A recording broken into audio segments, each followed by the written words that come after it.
Welcome back to SS health channel. இன்றைக்கி என்ன topic பேச போகிறோன்னா, இயற்கை முறையில் பளபளப்பான முகத்தை எப்படி பெறுவதுன்னு பார்க்கலாம். இந்த உலகத்தில் எல்லாருமே அழகு தான். அழகான முகத்தில் கூடுதலாக சில பராமரிப்பு செஞ்சு முகத்தை அழகாக காட்டணும்னு எல்லாருமே நினைப்பாங்க. நம்ம ஃபேஸில் அழுக்குகள் சேர்ந்து பருக்கள், கரும்புள்ளிகள், தழும்புகள், கருவளையம் போன்ற பிரச்சனையால் பலரும் பாதிக்கப்படுறாங்க. வாங்க இப்போ வீட்டில் இருக்க பொருளை வச்சு எப்படி முகத்தை பளபளப்பாக வச்சுக்கலான்னு பார்க்கலாம். டிப்ஸ் 1. பன்னீர் ரோஜா பொடி. பன்னீர் இன்னைக்கு எல்லா அழகு குறிப்பிலும் அதிகமாக பயன்படுத்துகிற பொருளாக மாறிடுச்சுன்னு சொல்லலாம். இந்த பன்னீர் இதழ் பொடியானது எல்லா நாட்டு மருந்து கடையிலையும் கிடைக்கும்.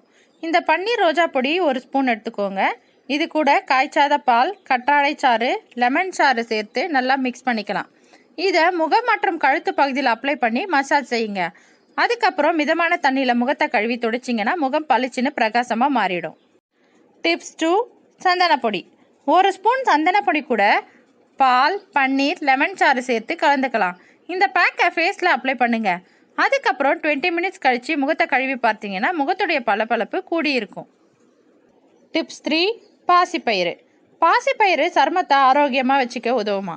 அதோட முகத்தில் இருக்க அழுக்க போக்கக்கூடியதுன்னு சொல்லலாம். இந்த பாசிப்பயிறு மாவுடன் தயிர், கற்றாழை சாறு, பால் சேர்த்து நல்லா குழைச்சிக்கோங்க. இதை முகம் மற்றும் கழுத்து பகுதியில் தடவி ஃபேஸ் பேக் போல் போட்டு 30 நிமிஷம் காய விடுங்க. அதுக்கப்புறம் பஞ்சை பாலில் நினச்சி முகத்தில் துடைச்சி எடுத்துக்கலாம். பிறகு ஃபேஸ் வாஷ் பண்ணிக்கலாம். இப்படி செய்யும்போது முகம் புத்துணர்ச்சியோடு இருக்கும். பாசிப்பயிறு மாவு சருமத்தை மிருதுவாகவும் பொலிவாகவும் வைக்குமா. டிப்ஸ் 4. வெந்தயம். வெந்தயம் ஆரோக்கியத்திலும் அழகு தருவதிலும் அற்புத குணம் கொண்டதுன்னு சொல்லலாம். வெந்தயத்தை ஊற வச்சு 3 மணி நேரம் கழித்து மிக்சியில் அரைச்சிடுங்க. இது கூட பால் சேர்த்து குழைச்சி முகம் மற்றும் கழுத்து பகுதியில் பூசி 25 நிமிஷம் காய விடுங்க. அதுக்கப்புறம் சாதாரண தண்ணியில் கழுவுனா முகம் பளிச்சுன்னு மாறிடும். டிப்ஸ் 5. தக்காளி. தக்காளியை ரவுண்ட் ஷேப்பில் வெட்டி சர்க்கரையில் டிப் பண்ணிக்கோங்க. இதை முகத்தில் வட்ட வடிவில் மசாஜ் செஞ்சு இந்த மாதிரி 10 நிமிஷம் செய்யும்போது பொலிவிழந்த முகம் அழகாக மாறிடும். பண்டிகை காலத்தில் உடனடியாக தயாராகணும்னு நினைப்பவங்க இந்த டிப்பை ஃபாலோ பண்ணுங்கள். எப்போவும் இயற்கையாக பெறும் அழகு தான் நிலைத்து இருக்கும். நான் சொன்ன இன்ஃபர்மேஷன் உங்களுக்கு யூஸ்ஃபுல்லாக இருக்கும் நம்புறேன். இந்த வீடியோ உங்களுக்கு பிடிச்சிருந்தா உங்கள் ஃப்ரெண்ட்ஸ்க்கு ஷேர் பண்ணுங்கள். மறக்காமல் நம்ம சேனலை சப்ஸ்கிரைப் பண்ணுங்கள்.